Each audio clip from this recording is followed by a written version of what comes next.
Chapter the 14th, Book the 1st, of Little Dorrit. read.LibriVox.org by Alice Christoph. Little Dorrit by Charles Dickens. Book the 1st, Chapter the 14th, Little Dorrit's Party. Arthur Clennam rose hastily and saw her standing at the door. This history must sometimes see with Little Dorrit's eyes, and shall begin that course by seeing him. Little Dorrit looked into a dim room, which seemed a spacious one to her, and grandly furnished. Courtly ideas of Covent Garden, as a place with famous coffee-houses, where gentlemen wearing gold-laced coats and swords had quarrelled and fought duels.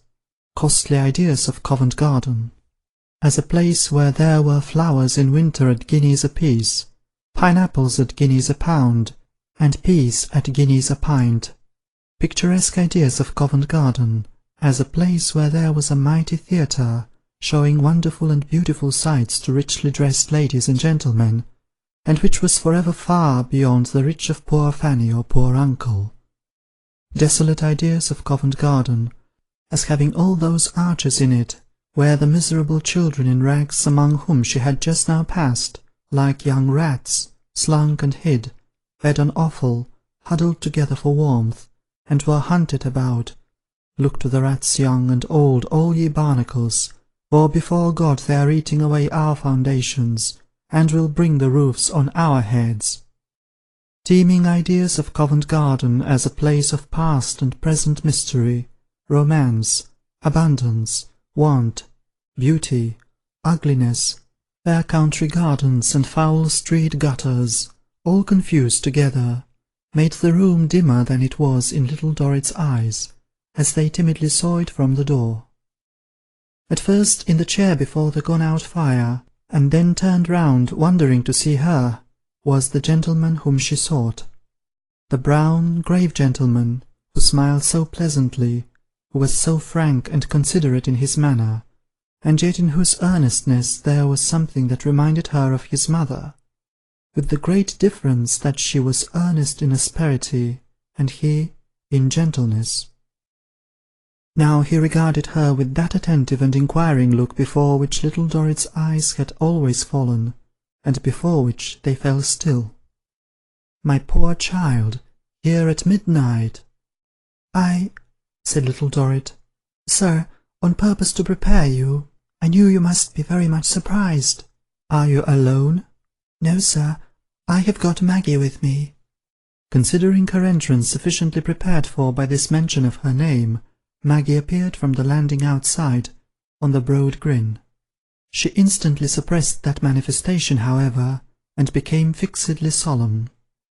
"And I have no fire," said Clennam, "and you are—" He was going to say so lightly clad, but stopped himself in what would have been a reference to her poverty, saying instead, "And it is so cold." Putting the chair from which he had risen nearer to the grate, he made her sit down in it, and hurriedly bringing wood and coal, heaped them together and got a blaze. "Your foot is like marble, my child."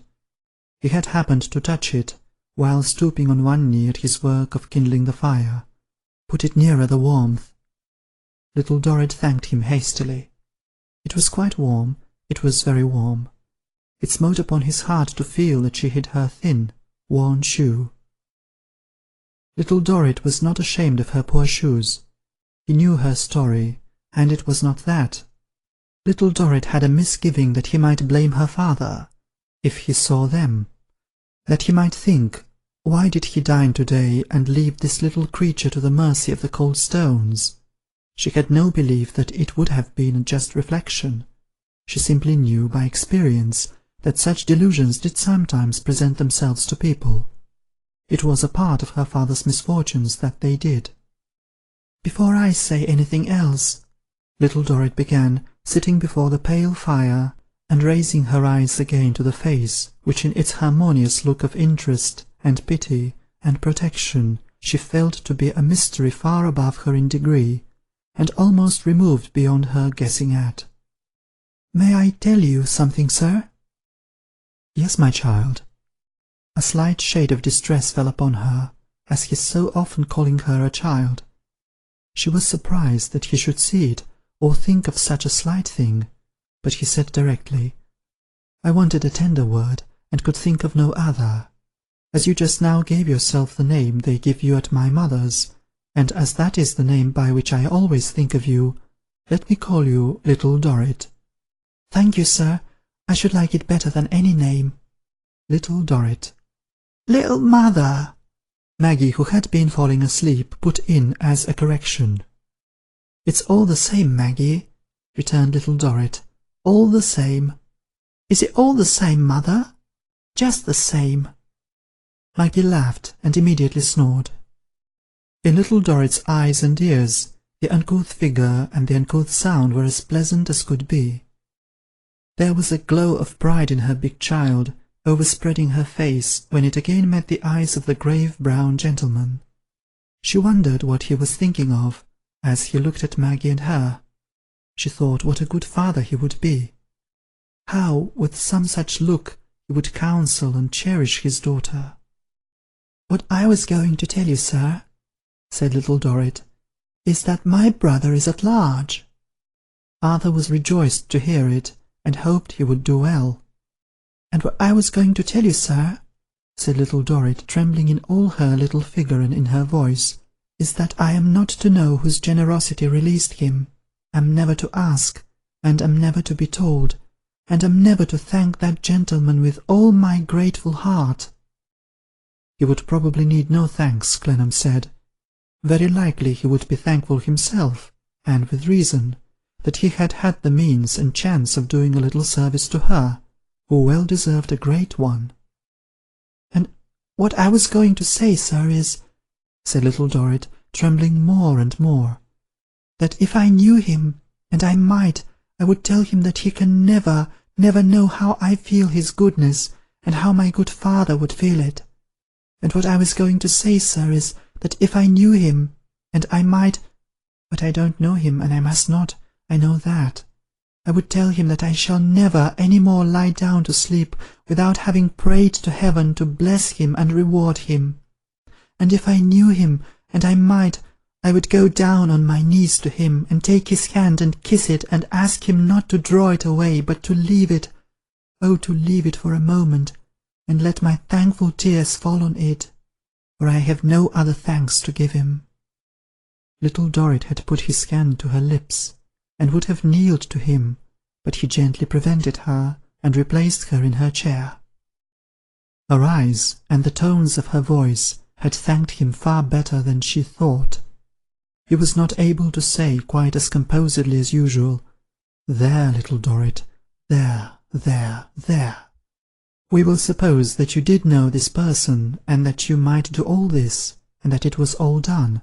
And now tell me, who am quite another person, who am nothing more than the friend who begged you to trust him, why you are out at midnight, and what it is that brings you so far through the streets at this late hour, my slight, delicate—" Child was on his lips again. "Little Dorrit." "Maggie and I have been to-night," she answered, subduing herself with the quiet effort that had long been natural to her, "to the theatre where my sister is engaged. And oh, ain't it an heavenly place?" suddenly interrupted Maggie, who seemed to have the power of going to sleep and waking up whenever she chose. "Almost as good as a hospital, only there ain't no chicken in it." Here she shook herself and fell asleep again. "We went there," said Little Dorrit, glancing at her charge, "because I like sometimes to know, of my own knowledge, that my sister is doing well, and like to see her there with my own eyes, when neither she nor uncle is aware. It is very seldom indeed that I can do that, because when I am not out at work, I am with my father, and even when I am out at work, I hurry home to him. But I pretend to-night that I am at a party." As she made the confession, timidly hesitating, she raised her eyes to the face, and read its expression so plainly that she answered it. "Oh no, certainly. I never was at a party in my life." She paused a little under his attentive look, and then said, "I hope there is no harm in it. I could never have been of any use if I had not pretended a little."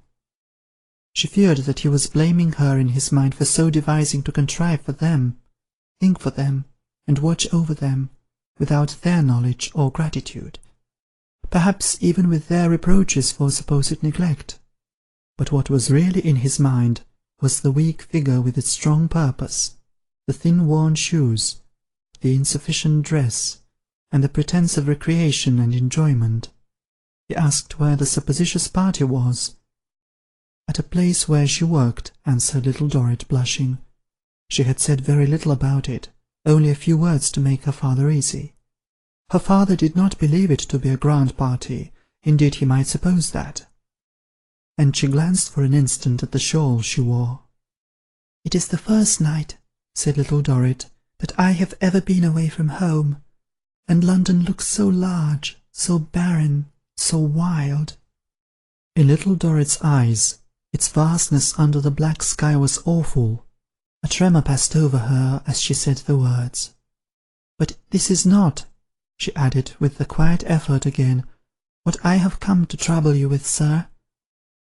My sister's having found a friend, a lady she has told me of, and made me rather anxious about, was the first cause of my coming away from home, and being away, and coming on purpose round by where you lived, and seeing a light in the window—" Not for the first time. No, not for the first time. In little Dorrit's eyes, the outside of that window had been a distant star on other nights than this. She had toiled out of her way, tired and troubled, to look up at it, and wonder about the grave, brown gentleman from so far off, who had spoken to her as a friend and protector. "There were 3 things," said little Dorrit, "that I thought I would like to say, if you were alone and I might come upstairs.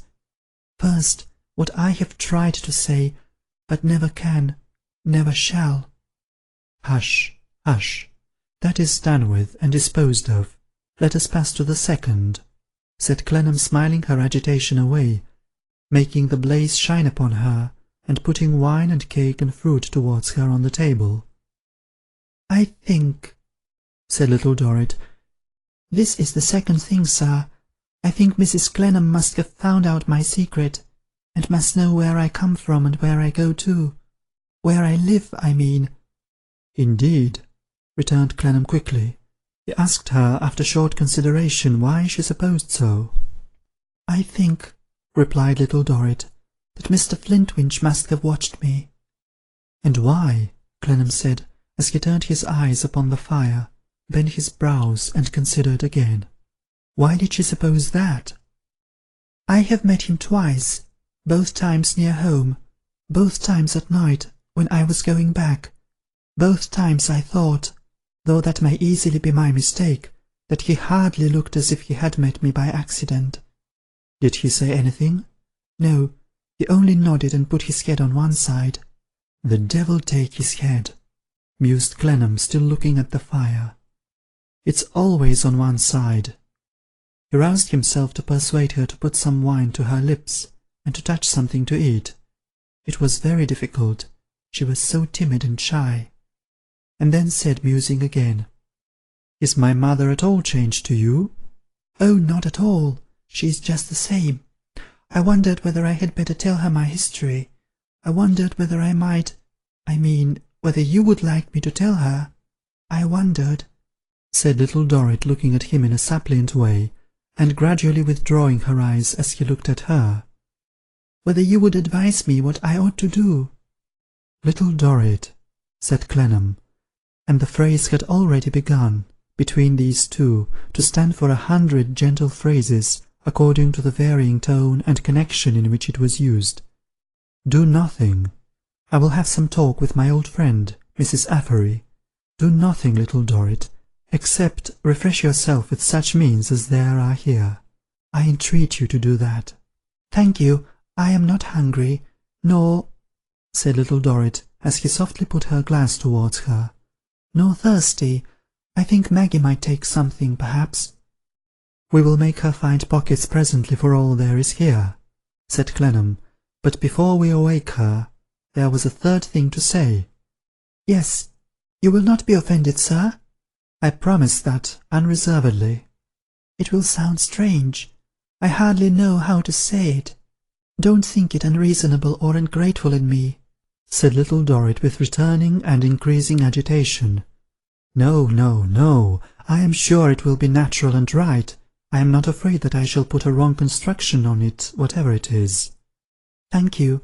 You are coming back to see my father again?" "Yes." "You have been so good and thoughtful as to write him a note, saying that you are coming tomorrow." "Oh, that was nothing, yes." "Can you guess?" said little Dorrit, folding her small hands tight in one another, and looking at him with all the earnestness of her soul, looking steadily out of her eyes. "What I am going to ask you not to do?" "I think I can, but I may be wrong." "No, you're not wrong," said little Dorrit, shaking her head. "If we should want it so very, very badly that we cannot do without it, let me ask you for it." "I will. I will." "Don't encourage him to ask. Don't understand him if he does ask. Don't give it to him. Save him and spare him that, and you will be able to think better of him." Clennam said, not very plainly, seeing those tears glistening in her anxious eyes, that her wish should be sacred with him. "You don't know what he is," she said. "You don't know what he really is. How can you, seeing him there all at once, dear love, and not gradually, as I have done? You have been so good to us, so delicately and truly good, that I want him to be better in your eyes than in anybody's. And I cannot bear to think," cried little Dorrit, covering her tears with her hands, "I cannot bear to think that you of all the world should see him in his only moments of degradation." "Pray," said Clennam, "do not be distressed. Pray, pray, little Dorrit. This is quite understood now." "Thank you, sir. Thank you. I have tried very much to keep myself from saying this. I have thought about it days and nights, but when I knew for certain you were coming again, I made up my mind to speak to you, not because I am ashamed of him," she dried her tears quickly, "but because I know him better than anyone does, and love him, and am proud of him." Relieved of this weight, little Dorrit was nervously anxious to be gone. Maggie being broad awake, and in the act of distantly gloating over the fruit and cakes with chuckles of anticipation, Clennam made the best diversion in his power by pouring her out a glass of wine, which she drank in a series of loud smacks, putting her hand upon her windpipe after every one, and saying, breathless, with her eyes in a prominent state, "Oh, ain't it delicious! Ain't it hospitally!" When she had finished the wine and these encomiums, he charged her to load her basket — she was never without her basket — with every eatable thing upon the table, and to take especial care to leave no scrap behind. Maggie's pleasure in doing this, and her little mother's pleasure in seeing Maggie pleased, was as good a turn as circumstances could have given to the late conversation.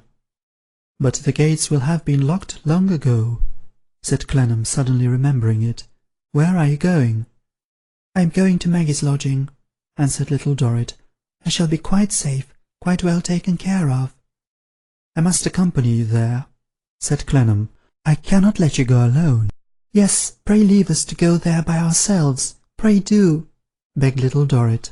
She was so earnest in the petition that Clennam felt a delicacy in obtruding himself upon her, the rather because he could well understand that Maggie's lodging was of the obscurest sort.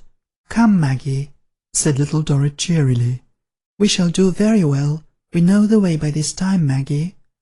"Yes, yes, little mother, we know the way," chuckled Maggie. And away they went. Little Dorrit turned at the door to say, "God bless you." She said it very softly, but perhaps she may have been as audible above, who knows, as a whole cathedral choir. Arthur Clennam suffered them to pass the corner of the street before he followed at a distance, not with any idea of encroaching a second time on little Dorrit's privacy, but to satisfy his mind by seeing her secure in the neighbourhood to which she was accustomed. So diminutive she looked, so fragile and defenceless against the bleak, damp weather, flitting along in the shuffling shadow of her charge, that he felt, in his compassion, and in his habit of considering her a child apart from the rest of the rough world, as if he would have been glad to take her up in his arms and carry her to her journey's end.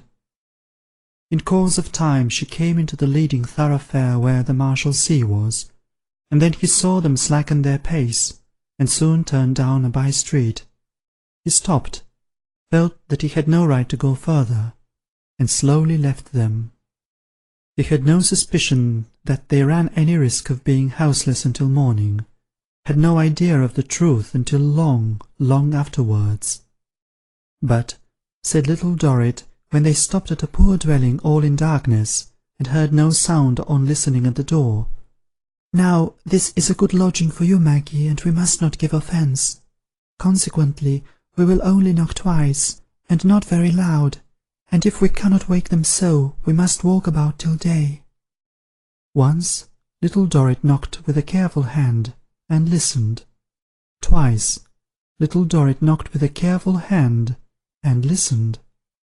All was close and still. "Maggie, we must do the best we can, my dear. We must be patient, and wait for day." It was a chill dark night, with a damp wind blowing, when they came out into the leading street again, and heard the clock strike 1:30. "In only 5 hours and a half," said little Dorrit, "we shall be able to go home." To speak of home, and to go and look at it, it being so near, was a natural sequence. They went to the closed gate, and peeped through into the courtyard. "I hope he is sound asleep," said little Dorrit, kissing one of the bars, "and does not miss me." The gate was so familiar, and so like a companion, that they put down Maggie's basket in a corner to serve for a seat, and keeping close together, rested there for some time. While the street was empty and silent, little Dorrit was not afraid. But when she heard a footstep at a distance, or saw a moving shadow among the street lamps, she was startled, and whispered, "Maggie, I see someone. Come away." Maggie would then wake up more or less fretfully, and they would wander about a little, and come back again. As long as eating was a novelty and an amusement, Maggie kept up pretty well. But that period going by, she became querulous about the cold, and shivered and whimpered. "It will soon be over, dear," said little Dorrit patiently. "Oh, it's so very fine for you, little mother," returned Maggie, "but I'm a poor thing, only 10 years old." At last, in the dead of the night, when the street was very still indeed, little Dorrit laid the heavy head upon her bosom, and soothed her to sleep, and thus she sat at the gate, as it were alone, looking up at the stars, and seeing the clouds pass over them in their wild flight, which was the dance at little Dorrit's party. "If it really was a party," she thought once, as she sat there, "if it was light and warm and beautiful, and it was our house, and my poor dear was its master, and had never been inside these walls, and if Mr. Clennam was one of our visitors, and we were dancing to delightful music, and were all as gay and light-hearted as ever could be, I wonder—" Such a vista of wonder opened out before her, that she sat looking up at the stars, quite lost, until Maggie was querulous again, and wanted to get up and walk. 3 o'clock, and 3:30, and they had passed over London Bridge. They had heard the rush of the tide against obstacles, and looked down, awed, through the dark vapour on the river, had seen little spots of lighted water where the bridge lamps were reflected, shining like demon eyes, with a terrible fascination in them for guilt and misery. They had shrunk past homeless people, lying coiled up in nooks. They had run from drunkards. They had started from slinking men, whistling and signing to one another at by-corners, or running away at full speed. Though everywhere the leader and the guide, little Dorrit, happy for once in her youthful appearance, feigned to cling to and rely upon Maggie. And more than once some voice, from among a knot of brawling or prowling figures in their path, had called out to the rest to "let the woman and the child go by." So the woman and the child had gone by, and gone on, and 5 had sounded from the steeples. They were walking slowly toward the east, already looking for the first pale streak of day, when a woman came after them. "What are you doing with the child?" she said to Maggie. She was young, far too young to be there, heaven knows, and neither ugly nor wicked-looking. She spoke coarsely, but with no naturally coarse voice. There was even something musical in its sound. "What are you doing with yourself?" retorted Maggie, for want of a better answer. "Can't you see without my telling you?" "I don't know as I can," said Maggie. "Killing myself. Now I have answered you. Answer me. What are you doing with the child?" The supposed child kept her head drooped down, and kept her form close at Maggie's side. "Poor thing," said the woman, "have you no feeling that you keep her out in the cruel streets at such a time as this? Have you no eyes that you don't see how delicate and slender she is? Have you no sense, you don't look as if you had much, that you don't take more pity on this cold and trembling little hand?" She had stepped across to that side, and held the hand between her own two, chafing it. "Kiss a poor lost creature, dear," she said, bending her face, "and tell me where she's taking you." Little Dorrit turned towards her. "Why, my God!" she said, recoiling, "you are a woman!" "Don't mind that," said Little Dorrit, clasping one of her hands that had suddenly released hers. "I am not afraid of you." "Then you had better be," she answered. "Have you no mother?" "No." "No father?" "Yes, a very dear one." "Go home to him, and be afraid of me. Let me go. Good night." "I must thank you first. Let me speak to you as if I really were a child."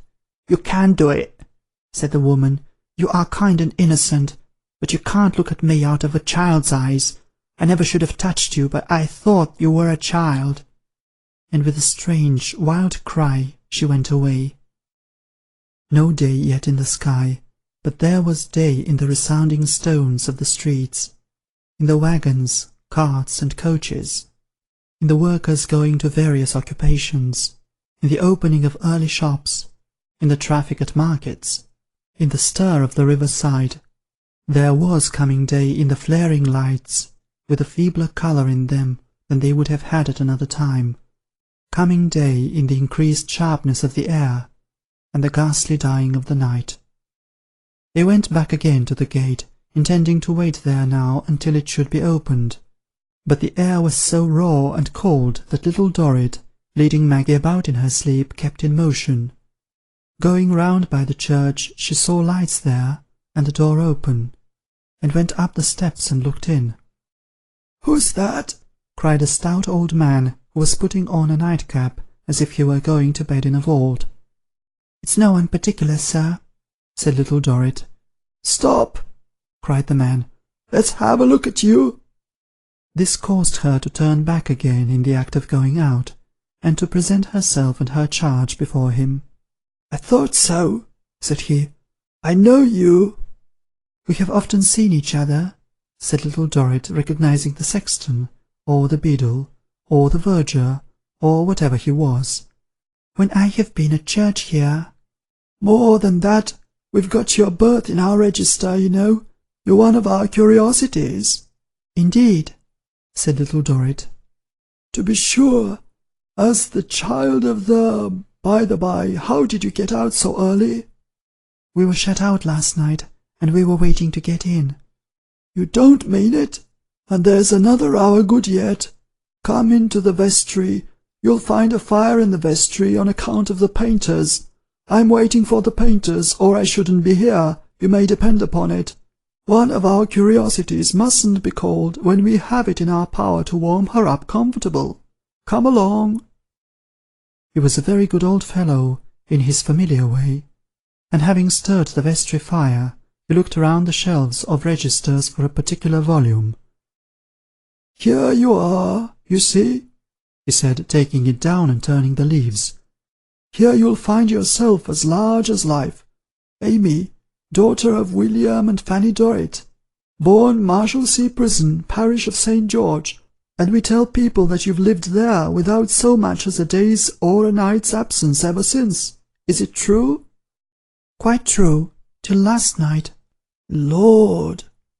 But his surveying her with an admiring gaze suggested something else to him, to wit, "I am sorry to see, though, that you are faint and tired. Stay a bit. I'll get some cushions out of the church, and you and your friend shall lie down before the fire. Don't be afraid of not going in to join your father when the gate opens. I'll call you." He soon brought in the cushions, and strewed them on the ground. "There you are, you see, again as large as life. Oh, never mind thanking. I've daughters of my own, and though they weren't born in the Marshalsea prison, they might have been if I had been in my ways of carrying on of your father's breed. Stop a bit. I must put something under the cushion for your head. Here's a burial volume, just the thing. We have got Mrs. Bangham in this book, but what makes these books interesting to most people is, not who's in 'em, but who isn't, who's coming, you know, and when. That's the interesting question." Commendingly looking back at the pillow he had improvised, he left them to their hour's repose. Maggie was snoring already, and little Dorrit was soon fast asleep with her head resting on that sealed book of fate, untroubled by its mysterious blank leaves. This was little Dorrit's party. The shame, desertion, wretchedness, and exposure of the great capital, the wet, the cold, the slow hours, and the swift clouds of the dismal night. This was the party from which little Dorrit went home, jaded, in the first grey mist of a rainy morning. End of chapter the 14th, book the 1st. This recording is in the public domain.